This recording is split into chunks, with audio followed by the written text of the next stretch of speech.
¿Cómo le va? Bienvenidos. Gracias por acompañarnos, por estar nuevamente con nosotros y por ayudarnos a transitar estos 60 minutos, esta hora, donde intentaremos pensar juntos, reflexionar sobre cómo hacemos para vivir un poco mejor, para cuidar nuestro entorno. Miren, en esta parte del programa nunca adelantamos cuál es el tema, pero hoy vamos a violar ese principio como violamos también nuestra escenografía. No estamos en el piso de Cablevideo hoy, estamos haciendo el programa en exteriores, en una bella zona que tiene la ciudad de Santa Fe, allí en el sur, en el Parque del Sur. Un lugar donde, bueno, como ahora no hay mucha gente, como no es temporada de uso del lago o de venir a tomar mate por el frío, uno lo encuentra bien. Pero generalmente cuando uno pasa en épocas estivales, esta zona está llena de basura. Tiramos papeles, tiramos la hierba. Y esta zona que hoy está muy linda, suele estar desagradable. Vinimos acá porque hoy vamos a hablar de la basura, vamos a hablar de los residuos urbanos sólidos. Ya vamos a ver de qué se trata esto. Vamos a vincularlo con nuestro comportamiento, con la cultura, y vamos a vincularlo, como ya hacemos hace un tiempo, con lo social. Desde hace ya un tiempo venimos hablando nosotros y la gente vinculada en el tema sobre que hoy no se habla de ecología o de medio ambiente, sino de realidades socioambientales. Por eso este video que te vamos a presentar ahora en nuestra apertura, que aparentemente no tiene nada que ver con la temática ecológica, vas a ver que sí. Te vamos a presentar un experimento que hizo UNICEF con una nenita de Georgia de 6 años. Se llama Nano. No te digo más nada, míralo.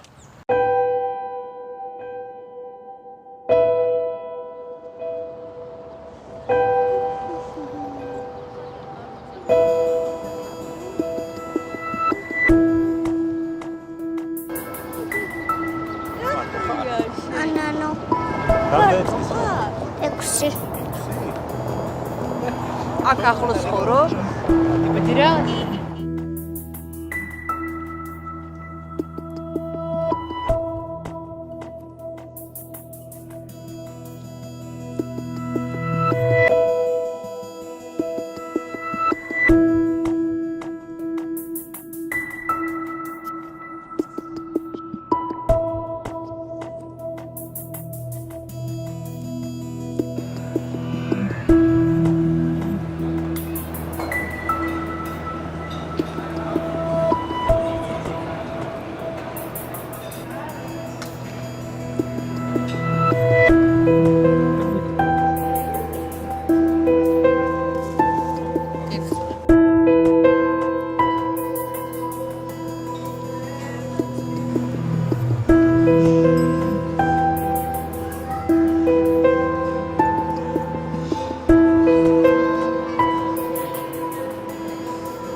Budu irat ayıp.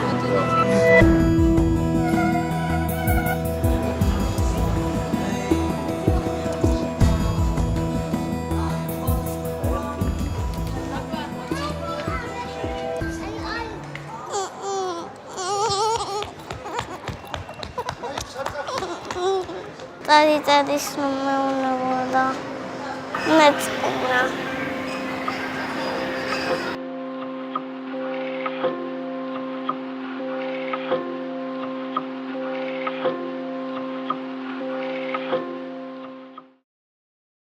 Qué terrible, ¿no? Es una nenita de 6 años. Tuvieron que suspender esta especie de experimento social porque la nena se puso muy triste, porque la echaban. ¿Cómo cambiamos? ¿Cómo cambia nuestra manera de ser con los seres humanos, aún con los más indefensos, como un chiquito? Depende a qué estrato social pertenezca. ¿Cuánto desconfiamos? ¿Cuánto desconfiamos de la pobreza? ¿Cuánto queremos evitarla? Era la misma nenita, la misma chiquita ante dos situaciones sociales y dos comportamientos distintos. Lo que nos hace pensar hoy, a esta hora, mientras estamos haciendo el programa, o mientras vos lo estás viendo en tu casa, cuántos de estos chiquitos, como la segunda Nano, como la Nano más pobre, como la Nano marginada, cuántas de esas chiquitas están ahora compartiendo su niñez con la basura? ¿Cuántas sacan la comida de la basura? Hoy vamos a hablar de la basura, de los residuos sólidos urbanos. Te lo contamos en nuestro sumario. En Onda Verde hablamos sobre la gestión de residuos sólidos urbanos, uno de los desafíos de la Agenda 2030 de ONU para el desarrollo sostenible de la salud humana y el ambiente. Revisamos algunos de los aportes sobre la temática realizados en las terceras jornadas interdisciplinarias de Derechos Humanos y Ambiental, organizadas por el Colegio de Abogados de Santa Fe. Hablamos con la doctora Gisela Caminos, abogada especialista en gestión de residuos, quien nos explica sobre los objetivos de la Agenda 2030 con respecto a la gestión de residuos sólidos urbanos. La doctora María José Beglia nos cuenta sobre la problemática de los basurales a cielo abierto y el papel del Estado en la resolución de los conflictos vinculados a esta temática. Conversamos además con la doctora Jessica Ramírez del Instituto de Derechos Humanos del Colegio de Abogados de Santa Fe, que vincula temas como tratamientos de residuos, pobreza y desarrollo sostenible. El arquitecto José Luis Arias nos expone sobre su proyecto Casa Natural, en el que plantea un novedoso diseño de vivienda sustentable. Tendremos, como siempre, las 3 luces del semáforo con las noticias relevantes de la semana y en nuestra Agenda Verde te contamos sobre los eventos más importantes vinculados con la ecología. Bienvenidos a un nuevo programa de Onda Verde, el único programa de la televisión regional que aborda temas ambientales. ¿Sabemos cuánta basura producimos los santafesinos, los argentinos? Vamos por lo macro, por los argentinos.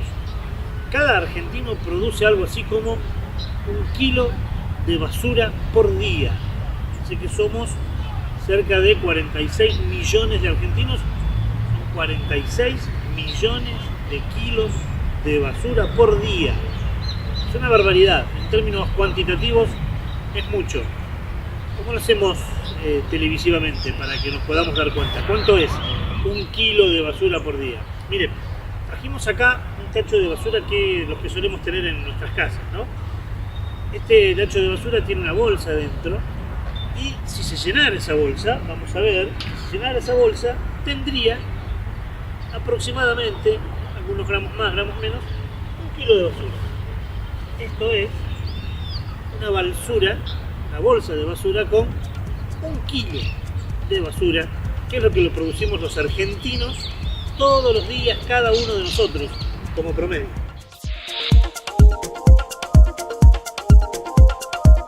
Y por la pequeña casa, ¿cómo andamos? Si en la Argentina producimos 1 kilo de basura, ¿cuánto producimos en Santa Fe? Mire, cada vez producimos más. En Santa Fe se genera más de un 25%, para ser exacto, un 26% más de basura ahora que hace 5 años atrás. Y no solo eso, no solo hemos aumentado en 5 años 1/4 más de producción de basura, sino que recuperamos menos. En el 2011 los santafesinos producíamos por año 132.000 toneladas de basura. Difícil de ver, ¿no? Piense en 132.000 toneladas de basura. Pero en el 2016, 5 años después, aumentamos a casi 170.000 toneladas de basura, o sea, un 26% más. Y esto teniendo en cuenta que en el 2010 hicimos un salto cualitativo desde lo ambiental, porque bueno, hemos inaugurado plantas de relleno sanitarios en Santa Fe, tratamos de desechar los basureros a cielo abierto, aunque algunos coexisten, y además desde el 2010 debiéramos, y está bien utilizado el verbo acá, debiéramos separar lo húmedo de lo seco, no todos los hacen. En los primeros años el gobierno de la ciudad hizo una campaña de concientización muy importante, una campaña publicitaria que hizo que el santafesino de a poco vaya dividiendo. Luego la campaña cayó y, como suele pasar, caída la campaña, también el hecho se relegó, se diluyó. En el 2011, por ejemplo, hablando de datos, en la planta de recuperación ingresaron algo así como 6.500 toneladas de basura. Pero en el 2016 ingresaron menos de la mitad. Quiere decir que ese material seco que antes dividíamos e iba a la planta de recuperación ya no va. ¿Por qué no va? Y porque va en el húmedo, evidentemente. No es que producimos menos basura seca, sino que no la dividimos. y por eso hay casi un 50%, casi la mitad de lo que antes iba como basura seca, hoy ya no va. Este material recuperado y comercializado también viene disminuyendo. Esto afecta inclusive a aquellas familias que viven de esta recuperación de la basura seca. En el relleno cada vez hay más basura de la que va al relleno, y en la planta de reciclaje cada vez hay menos basura seca. El Observatorio Social de la Universidad Nacional del Litoral hizo un trabajo muy interesante entre los años 2016 y 2017. Censó algo más de 1000 hogares, exactamente 1052 hogares. Le preguntó a esas familias cuántos de ellos cumplían con la disposición municipal de separar lo húmedo de lo seco. Bueno, solo el 60% de la población encuestada, de esos 1052 hogares, cumplían con la normativa de separar húmedo de seco. El 40% restante no lo hacía, no le interesaba, no quiere, eran algunas de las respuestas. Y un dato alarmante: más del 15% de esos encuestados, de esas 1000 familias, señalaba que el camión de la basura, que lo tiene una empresa privada concesionada por la municipalidad, no siempre pasaba. En algunos barrios ya casi no pasa, y en otros pasa de manera esporádica en los horarios que quiere. Digo, hay responsabilidad de los individuos y hay también responsabilidad del Estado municipal. Por eso hoy vamos a hablar de los residuos urbanos. Vamos a ver, y me adelanto casi a lo que va a ser algunos puntos del cierre del programa de hoy, vamos a ver responsabilidades de los ciudadanos y también responsabilidad del Estado. A los residuos sólidos urbanos podemos tocarlo desde varias aristas, desde lo ambiental, desde lo social, desde lo económico, por ejemplo. Lo cierto es que hay una preocupación de los estados, de los habitantes, una preocupación. La basura es una preocupación. Es más, en lo que se conoce como la Agenda 2030, una especie de pacto, contrato que varios países en el 2017 firmaron con el objetivo de erradicar la pobreza, combatir el cambio climático, generar sociedades pacíficas. El tema de la basura fue un tema importante. Entre los 17 objetivos para llegar al desarrollo sostenible, uno de ellos era el del tratamiento de los residuos sólidos urbanos. Y en Santa Fe hay un proyecto que hoy vamos a hablar también, conocido como Programa Provincial GIRSU, por el cual GIRSU es una sigla que significa Gestión Integral de Residuos Sólidos Urbanos. Ya se está haciendo los primeros pasos para hablar sobre el tratamiento y la disposición de estos residuos. Es más, se formaron algunos consorcios como el Consorcio de la Costa, el Consorcio de Reconquista, el Consorcio de Villa Gobernador Galvez, entre otros. El año pasado hablamos sobre este tema con el secretario de Ambiente de Santa Fe, César Mackler, y él justamente nos explicaba sintéticamente qué son estos centros GIRSU.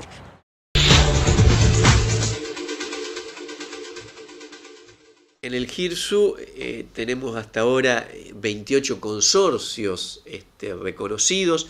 Los consorcios son agrupaciones de municipios con distintas miradas sociales, políticas, pero bueno, que comparten una misma región para hacer una gestión de sus residuos en forma conjunta. Estos 28 consorcios indican, por un lado,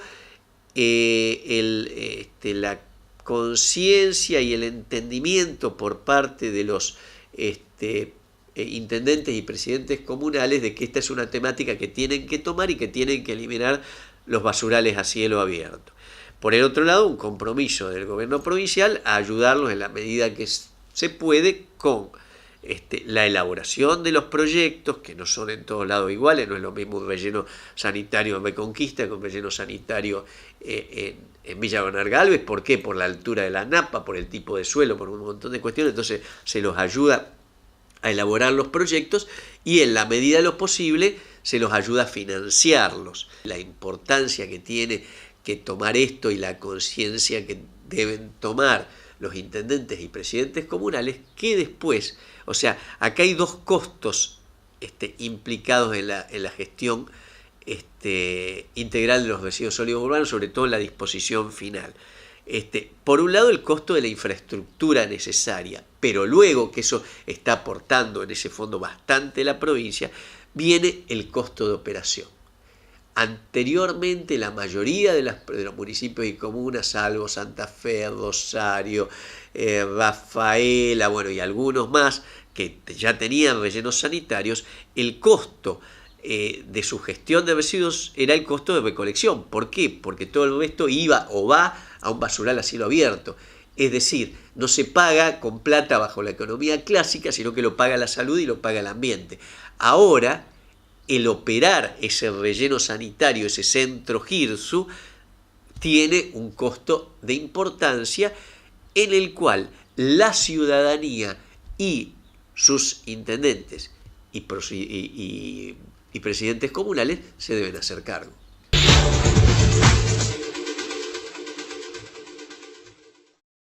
Esta es una entrevista que hacíamos el año pasado.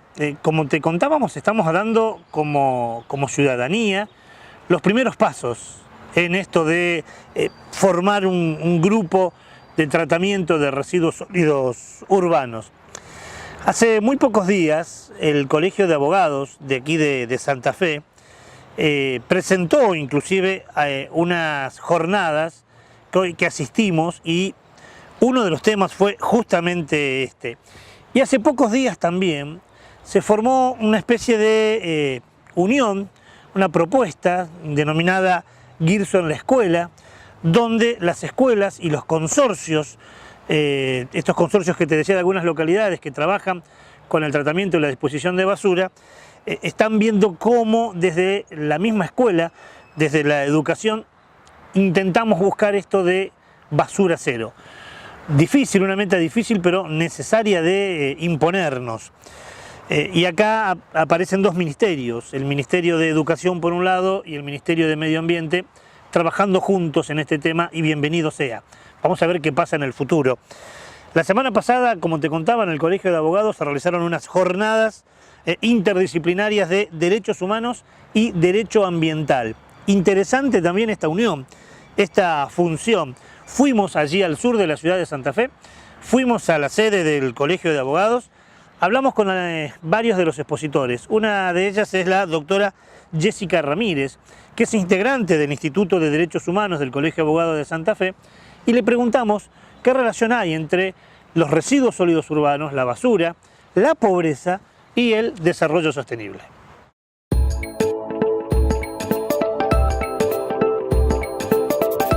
Yo formo parte del Instituto de Derechos Humanos del colegio. Nosotros trabajamos distintas problemáticas de derechos humanos.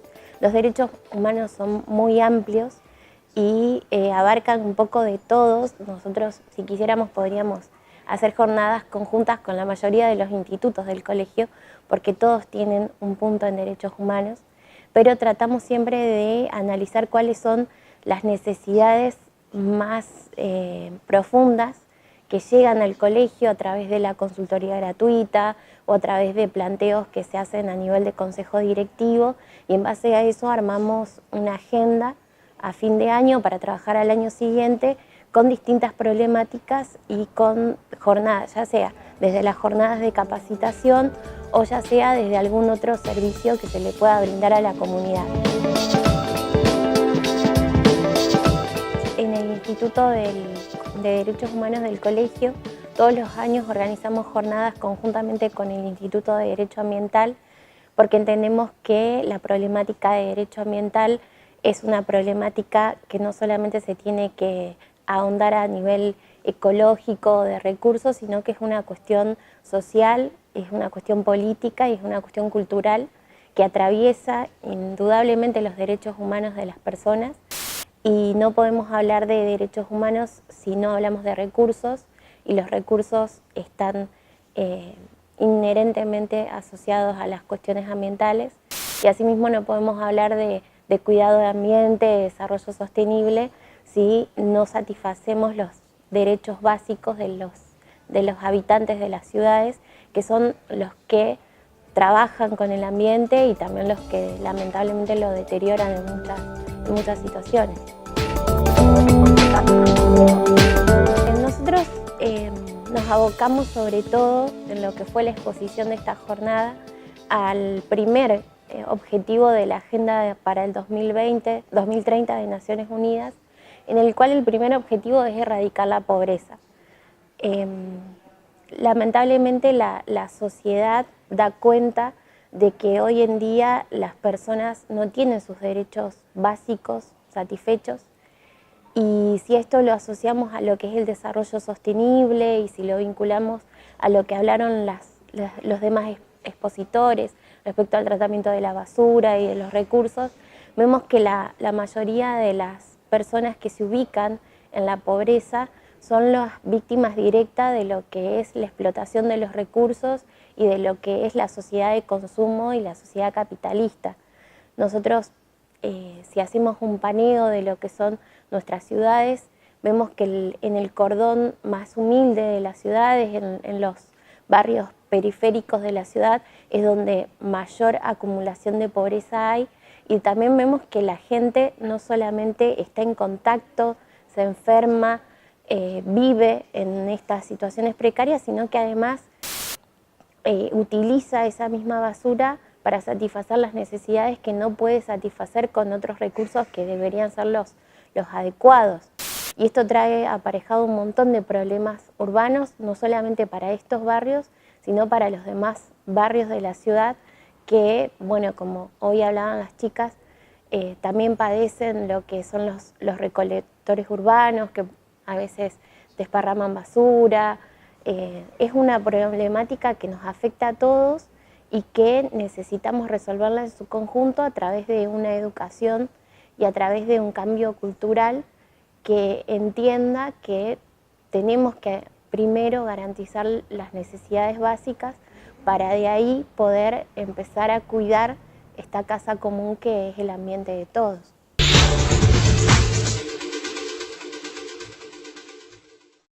Tenemos muchos más testimonios de estas interesantes jornadas que realizó el Colegio de Abogados. De paso, el agradecimiento al Colegio de Abogados por hacernos partícipes y abrirnos las puertas para poder ir a buscar material.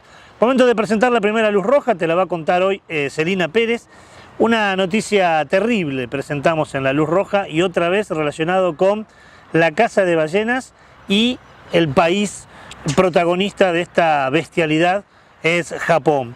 La denuncia es que en aguas antárticas Japón mató a 122 hembras embarazadas y a 114 ballenas jóvenes. Es una matanza indiscriminada y la justificación de Japón es que lo hace, aunque usted no lo crea, que lo hace en pos de la ciencia.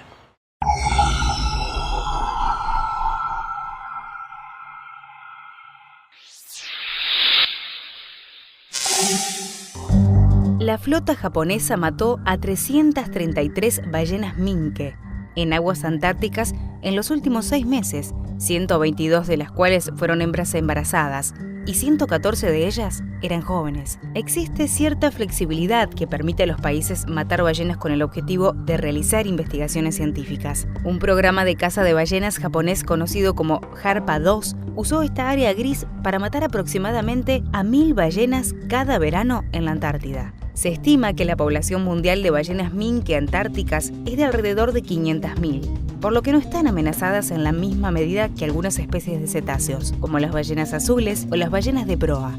Por esta razón, los balleneros japoneses argumentan que matar a 333 por año es sostenible, aunque las ballenas minke pueden tardar hasta 8 años en madurar sexualmente, y las hembras normalmente están embarazadas con una sola cría durante casi un año.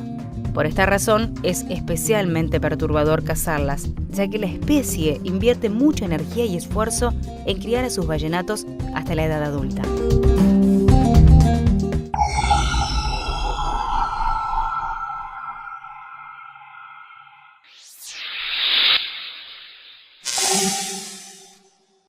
Usted dirá que esto es una barbaridad. Sí, es una barbaridad. Y no termina todo acá. Porque cuando Japón, a las autoridades japonesas se le pregunta y se los incita a que pare con esto, no solo dicen que no van a parar, sino que dicen que van a continuar hasta el 2020. Con esta luz roja que nos hace pensar, nos preocupa y le invita al Estado a que genere políticas para que esto no suceda, nos vamos a nuestro primer corte.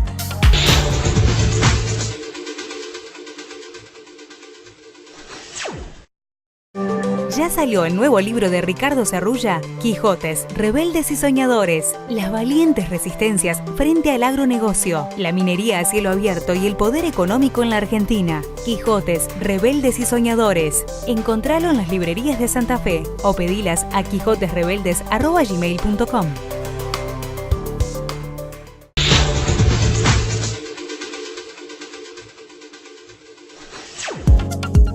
Segundo bloque del programa. En el bloque anterior hablamos de la Agenda 2030.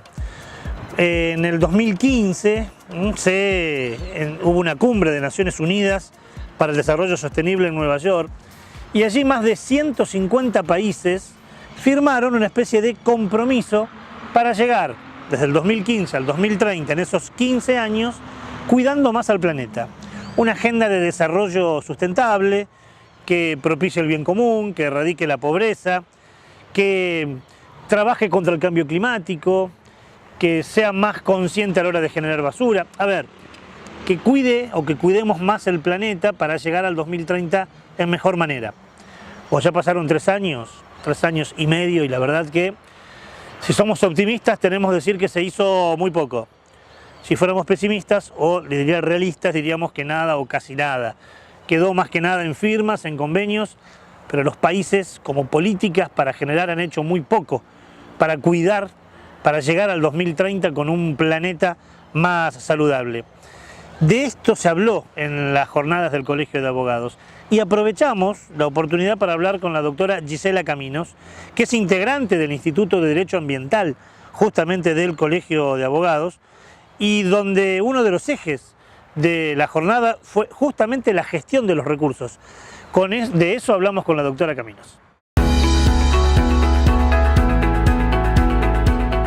Nuestra función como instituto es llegar a la sociedad, no solamente dentro de nuestro ámbito profesional, sino llevar nuestras preocupaciones al resto de la gente, que en definitiva es quien se ve, que nos vemos afectados por las cuestiones que hoy por hoy son cruciales en una ciudad, como por ejemplo en este caso la gestión de residuos. Específicamente en esta tarde hicimos referencia a la Agenda 2030, que era de estos 17 principios o objetivos que se pusieron como metas a cumplir en un periodo de 15 años entre el 2015 y el 2030, en donde dentro de estos principios se encontraba el del desarrollo sostenible y principalmente relacionado con nuestra cuestión ambiental, esta gestión adecuada de residuos. Lo que nosotros nos planteamos es que nada tiene sentido reuniones como esas que fueron de 193 países si solo quedan metas, si solo quedan objetivos, si solo queda en la frialdad de una ley y no se baja concretamente con políticas de Estado. Es muy difícil porque, como se hizo referencia esta tarde, la prioridad hoy en el mundo es combatir la pobreza.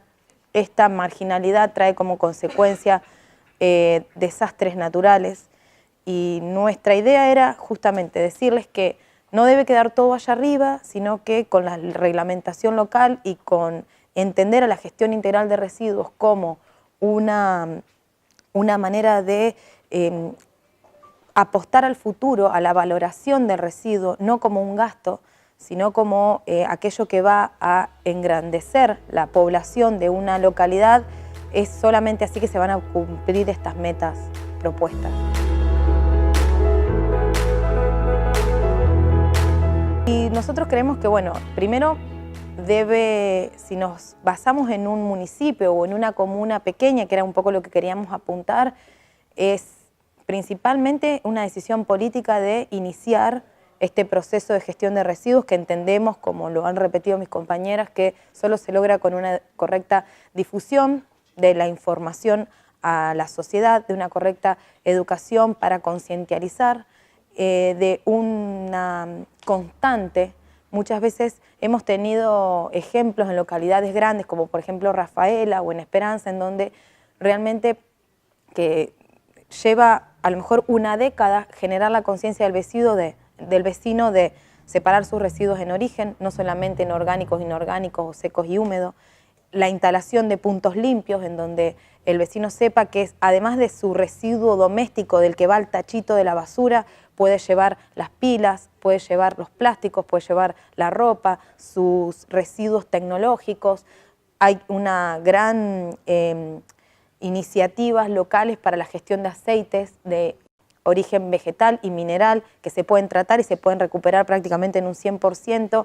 Y esto solo requiere, creo yo, de tomar la mochila. Son pocos los funcionarios que quieren tomar esa mochila y, bueno, hacerse cargo de esta cuestión.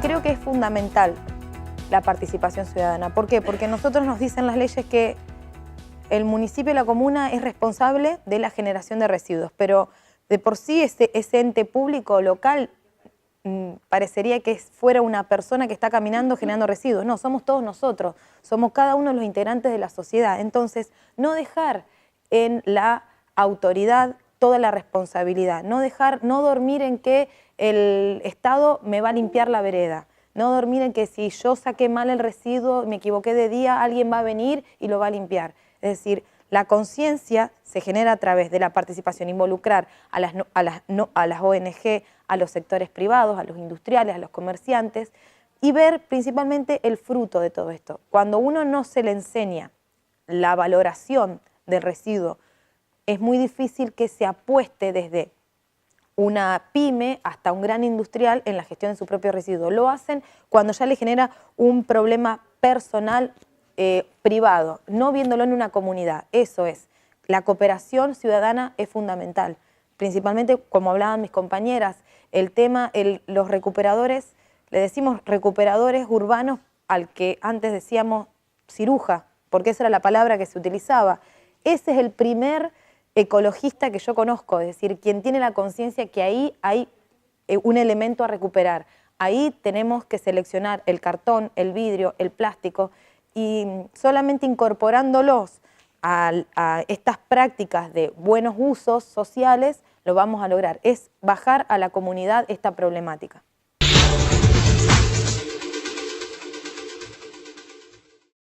Dentro de la Agenda 2030 también se incluye la preocupación y ocupación por el tema de la gestión de residuos. ¿Cómo hacemos para producir menos basura? ¿Cómo hacemos para el tratamiento de esa basura? Y en estas jornadas llevadas a cabo en el Colegio de Abogados de Santa Fe, la doctora María José Beglia abordó esta temática y nos explica, fundamentalmente en lo que vamos a ver ahora, la problemática de los basurales a cielo abierto y cuál es el rol, en este caso, del Estado. Y lo que hoy hicimos fue hablar un poco al respecto de la importancia y de la problemática de los basurales a cielo abierto generados en mayor medida por aquellos trabajadores informales y la poca presencia del Estado respecto de este tema, pensando más que nada en que la necesidad que tenemos de educar. Sin educación ambiental no podemos resolver absolutamente ningún problema y para esto necesitamos tanto de las instituciones de derecho ambiental como son los institutos o las ONG y de una fuerte presencia del Estado que genere norma y que haga que se cumplan. El Estado obviamente ya ha legislado, o sea, tenemos legislación, pero al Estado le falta control y le falta sancionar a aquellas personas o aquellas entidades que no cumplen con la legislación vigente. Y también le falta al Estado acompañar a aquellas personas que viven alrededor de los residuos y no tienen otra manera de subsistir o no saben cómo hacerlo, o no pueden o no quieren porque no conocen otras cosas. Entonces es el Estado el que tiene que dar la contención y el marco para poder superar esta cuestión. Habría que tener en cuenta, no dejar de lado todas estas personas que viven de los residuos, porque además es un trabajo que no es digno, ataca totalmente la dignidad humana porque viven en condiciones realmente horribles y están en ambientes inhóspitos y están ahí al lado de las enfermedades, las alimañas, y creo que el Estado tiene que tomar medidas para poder sacar a estas personas de esa situación, y eso nos favorecería a todos, no solamente a esas personas, sino a todos los integrantes de la comunidad.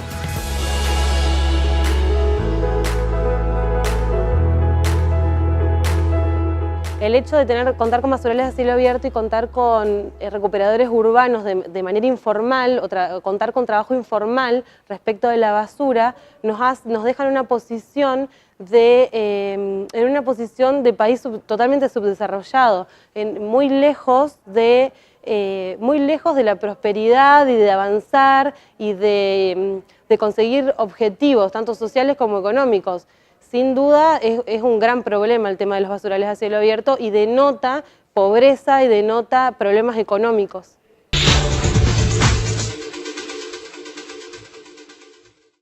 Como ves, hay muchas voces autorizadas y, como lo hablamos muchas veces con los amigos de Capibara, el derecho tiene mucho que ver y que opinar y que trabajar en esto.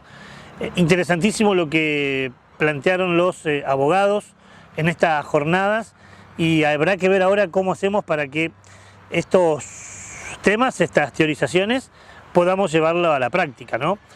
Momento de presentar la segunda luz del semáforo. Si bien nos queda todavía para el tercer bloque alguna entrevista más que hable sobre esto. La luz amarilla, aquella que está a mitad de camino, pero que hoy nos preocupa también, así que tendrá que la producción, fundamentalmente Raúl Álvarez, seguir con un ojo este tema. Nos lleva imaginariamente a Perú. Pero hay una excéntrica montaña que tiene 7 colores, algo así como hay en la quebrada de Humahuaca, nuestra, aquí en el norte del país. Esa montaña, escuche esto, ¿no? Esa montaña fue concesionada a una empresa de Perú. A ver, no la privatizamos, se la dimos en concesión por un tiempito, por un par de años, para que haga lo que quiera con esa montaña. ¿Qué es lo que quieren hacer fundamentalmente? Obviamente emprendimientos mineros.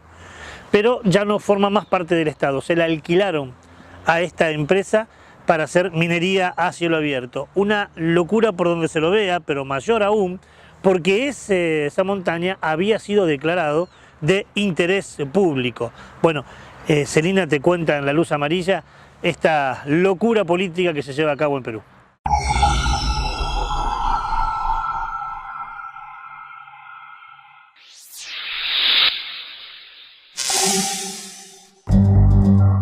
La organización no gubernamental Cooperación denunció esta semana que la conocida montaña Arcoíris, o montaña de los 7 colores, fue incluida en una concesión minera. La concesión se otorgó, según datos proporcionados por la ONG, en marzo pasado, por el Instituto Geológico, Minero y Metalúrgico mediante una resolución presidencial. La empresa que la explotará será la minera Minkes Perú, propiedad de la empresa canadiense Camino Minerals. En 2009, la montaña de 7 colores fue declarada de interés público para su protección y conservación ambiental por el Gobierno Regional de Cusco. La Administración de Cusco también propuso al Servicio Nacional de Áreas Naturales Protegidas la creación de las áreas de conservación regional, pero la medida fue desestimada por esa institución. Además, el área concesionada se superpone a usos de conservación y manejo pecuario extensivo.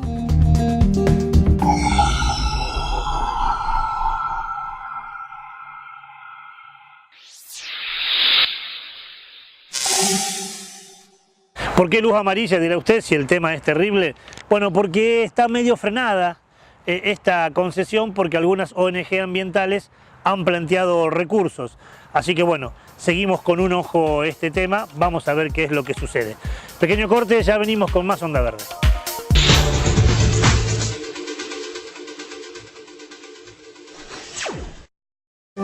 Ya salió el nuevo libro de Ricardo Serrulla, Quijotes, Rebeldes y Soñadores. Las valientes resistencias frente al agronegocio, la minería a cielo abierto y el poder económico en la Argentina. Quijotes, Rebeldes y Soñadores. Encontralo en las librerías de Santa Fe o pedilas a quijotesrebeldes@gmail.com.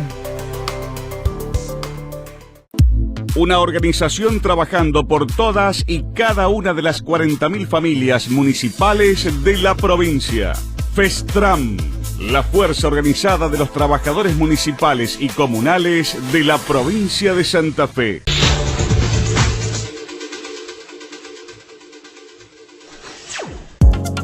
Tercer y último bloque del programa de hoy.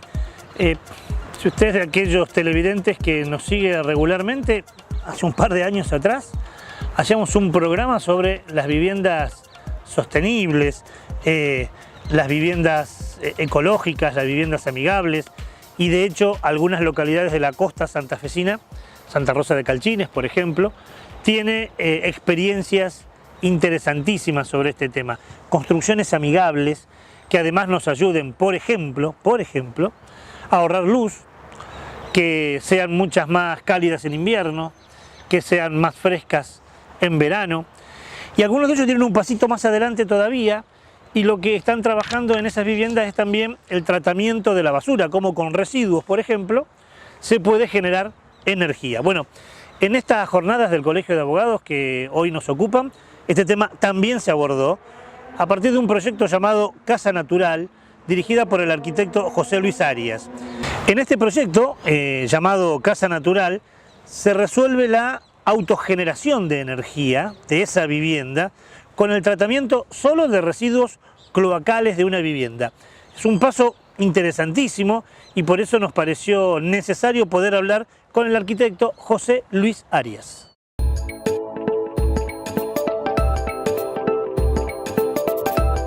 Mi nombre es José Luis Arias, soy arquitecto, he elaborado el proyecto de una vivienda de características ecológicas y ambientales, digamos de alguna manera después de haber hecho un estudio en relación a qué es lo que hoy en día se propone como viviendas de tipo ecológicas.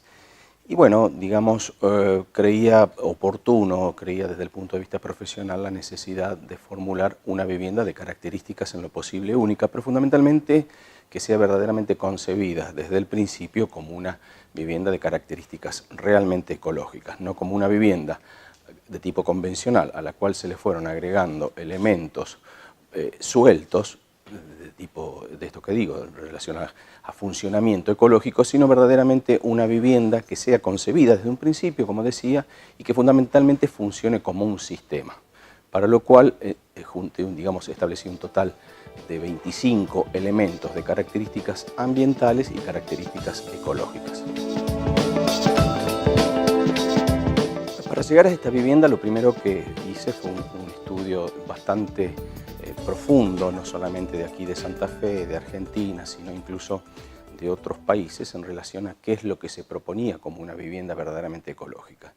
Y de alguna manera, a grandes rasgos, había distinguido dos grandes grupos, uno que tiene que ver particularmente con el aprovechamiento y el reciclado de elementos que ya cumplieron una vida útil, que fueron concebidos para otro fin y que de alguna manera se les prolongaba esta vida útil, digamos, utilizándola para hacer viviendas un tanto atípicas, llámese botellas usadas, llámese cubiertas, y toda serie de elementos que, bueno, de alguna manera lo que permitían es, digamos, una separación respecto de lo que es el ambiente exterior en cuanto al clima interno y demás, pero que en los hechos seguía funcionando como una vivienda convencional. Por otra parte, también determiné o encontré que hay viviendas con algunos elementos efectivamente ecológicos, lo que puede ser un techo verde, lo que puede ser un panel solar, un aerogenerador y demás, pero que estos funcionan como elementos sueltos, como elementos para cumplir determinadas funciones. Y no veo, o no vi por lo menos, que estos elementos estén relacionados entre sí para empezar a funcionar como un verdadero sistema. Entonces, de alguna manera, esto fue el motivante para decir, bueno, quiero hacer algo distinto, algo desde cero y que tenga características muy propias y muy definidas, ¿no?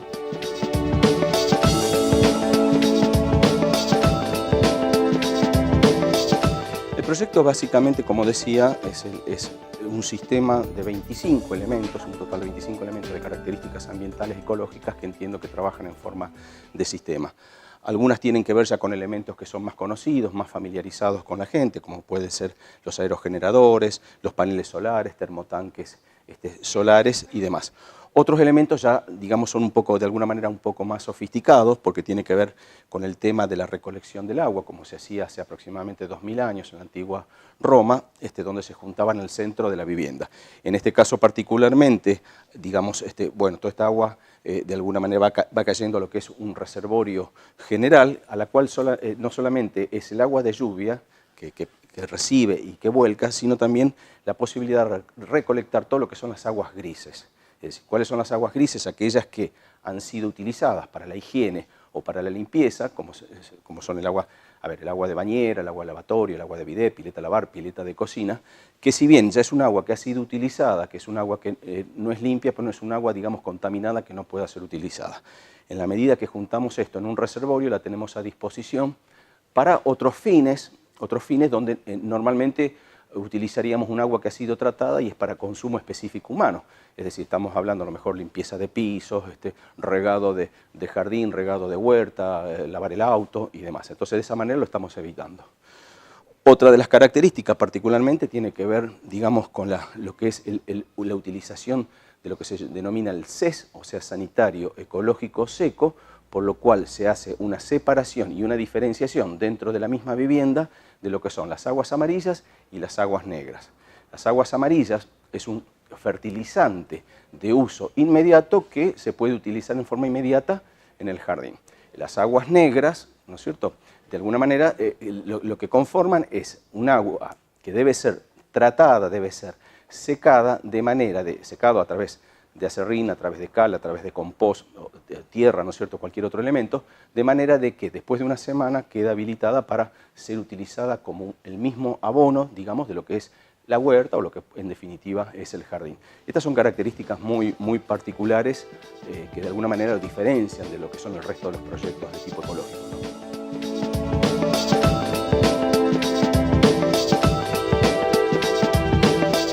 La generación de energía también es una energía, digamos, no convencional, una energía ya más conocida, que tiene que ver tanto por la parte de aerogeneradores como la parte de paneles solares.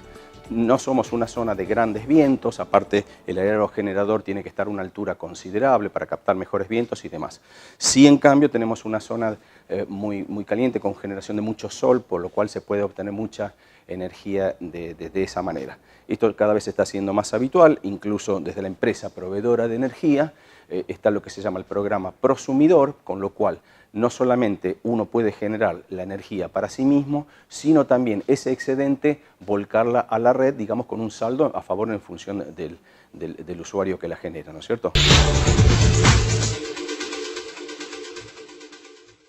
Bueno, son experiencias que van sumando, en este caso, van sumando a lo que decimos siempre, la posibilidad de vivir de manera cómoda, la posibilidad de no renunciar al confort, pero no con ello violentando nuestro entorno. Y además, en épocas de crisis, en épocas de malaria, como solemos decir, bienvenido sea que podamos ahorrar, por ejemplo, en el consumo de energía. Tercera luz del semáforo, la última de hoy, la buena noticia, bienvenida sea, es la luz verde. Nos lleva al sur de nuestro país. Allí en Santa Cruz ya es una realidad que se van a restaurar bosques nativos.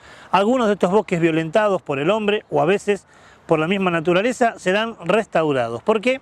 Porque la provincia de Santa Cruz ganó un proyecto presentado por el Consejo Agrario Provincial en el marco de una convocatoria, la convocatoria del Plan Nacional de Restauración de Bosques Nativos.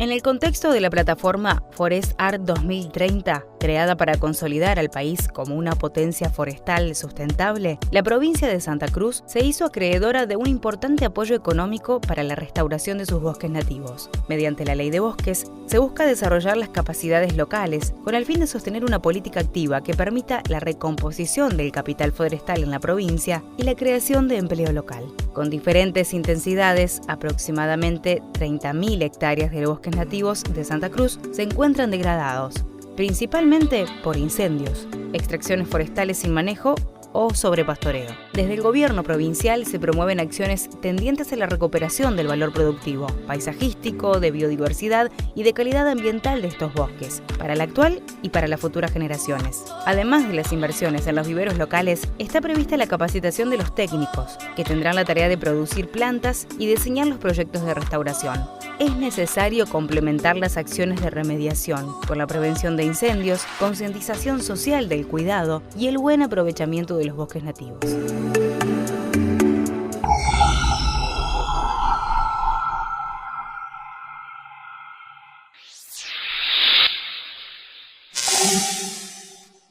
Como decía la Luz, más de 30.000 hectáreas de bosques nativos en Santa Cruz se encuentran degradados y empiezan a trabajar en ellos. Esto hace que los técnicos tengan trabajo, que los viveros locales puedan a su vez hacer una actividad comercial interesante y cuidamos el entorno. Según dicen, se va a comenzar con la recuperación de más de 1.700 hectáreas con una inversión superior a casi los 30 millones de pesos que los va a aportar en este caso el Programa Nacional de Bosques Nativos. Buena noticia, por eso la ubicamos en la Luz Verde. Como buenos son también los eventos que se organizan aquí en nuestra región y un poco más allá, y te lo presentamos como siempre en nuestra Agenda Verde. Del 30 de julio al 3 de agosto se realizarán las 10º Jornadas Nacionales de Ciencias del Mar, organizadas por la Facultad de Ciencias Exactas de la Universidad de Buenos Aires. El objetivo es crear un ámbito de intercambio entre profesionales para evaluar y proponer soluciones a problemas vinculados al cuidado del ambiente marino. Las jornadas comienzan el 30 de julio y se realizarán en Intendente Giraldes, 2160, Ciudad Universitaria, Pabellón 2, Núñez, Buenos Aires. Más información en Jornadas del Mar 2018, exactas.uba.ar. Continúa el ciclo de Ecología de Rosario. Coordinado por el periodista Sergio Rinaldi, este lunes 2 contará con la presencia del fotógrafo de naturaleza Pablo Cantador, quien presentará Humedales del Paraná, sus paisajes y su fauna. Un recorrido con imágenes por los diferentes ambientes de las islas del río Paraná. Con entrada gratuita, el encuentro comenzará a las 20 en el Centro Cultural Fontana Rosa, Avenida San Martín 1080 de la ciudad de Rosario. Momentos del cierre del programa. En este espacio lo que intentamos es, de la manera más ordenada posible, unir algunas ideas y volver a pensar juntos. Dijimos en el transcurso del programa que este tema, el tema de la basura y de los residuos, puede tratarse de varias aristas. Es un tema social, es un tema económico y es también un tema ambiental. Social porque nos involucra a todos, nos involucra a la comunidad, no es un problema de unos pocos, es un tema que nos involucra a todos. Económico porque, vaya si lo es, nosotros con nuestra actitud de consumo a veces irresponsable generamos una cantidad de basura, pero además con nuestra también irresponsabilidad muchas veces de no cumplir con las normativas de separar en Santa Fe al menos, lo húmedo de lo seco, no permitimos que algunos sectores vinculados con el tratamiento de la basura, los famosos cirujas hoy transformados en cooperativas, puedan vivir de esto. Y ambiental. ¿Por qué es ambiental? Porque ya no alcanza con el relleno sanitario, con el tratamiento, con el reciclado, y no alcanza porque cada vez generamos más y más basura. Como lo dijimos en un momento del programa, para que tengamos dimensión, nosotros en nuestras casas seguramente tenemos 1 o 2 de estos tarros de basura. Y aquí adentro vamos a tener la misma bolsa que sacamos hoy en el programa. Una bolsa que alberga 1 kilo de basura. ¿Por qué 1 kilo? ¿Por qué tomamos esta medida? Porque es lo que se calcula que cada argentino produce por día. Lo mismo que dijimos hoy en el programa, si somos 46, 47 millones de argentinos, estamos generando por día, piénselo ahora, 50 millones de kilos de basura por día. Es realmente mucho y es preocupante porque ¿dónde va toda esa basura? Y cuánto menos, es una pregunta que debiéramos hacernos, ¿cuántos menos podemos generar? Miren, en Santa Fe la cosa no cambia mucho porque en los últimos 5 años hemos generado un 26% más de basura que 5 años atrás. Es un problema que evidentemente nos incumbe a todos. Necesitamos transformarnos en consumidores responsables, más responsables.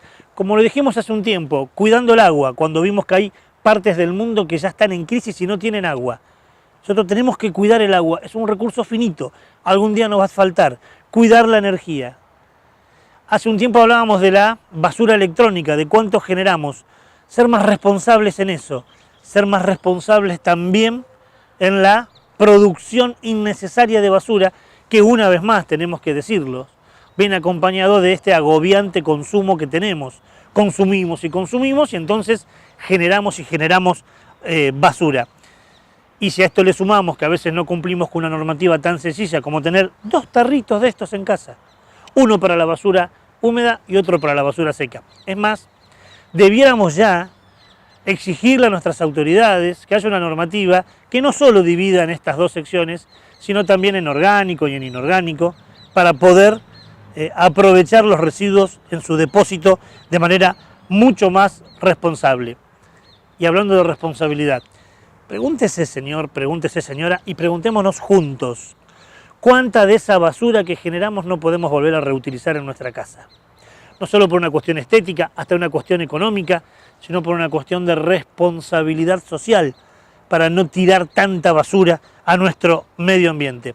Claro, esto no alcanza, porque si nosotros, supongamos, hagamos una hipótesis absolutamente optimista, si nosotros cumpliéramos con todo esto, pero el Estado no cumple, si el 15% de la población santafesina, como algunas encuestas dicen, sufren que el camión de recolección de basuras no pase todos los días por su casa, a veces no pasa nunca, a veces pasa de manera muy esporádica, tampoco sirve, ¿no?